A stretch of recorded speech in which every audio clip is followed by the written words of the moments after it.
templong espiritual. Ang ating itatayo dito sa tulong at awa ng Diyos at ng maraming tao ay isang templong bato. Ngunit sinabi ni San Pedro, kayo ang buhay na templo, buhay na bato. Sapagkat ang ating itatayo ay hindi lamang simbahan.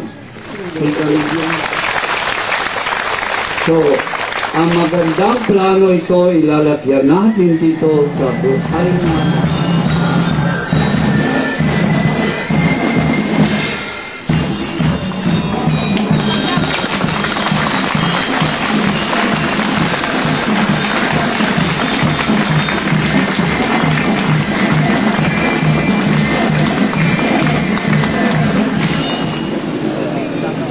bilang bahagi ng ating pagdiriwang sa araw na ito, ang kabataan po ng ating parokya ay naghanda ng mga Easter egg.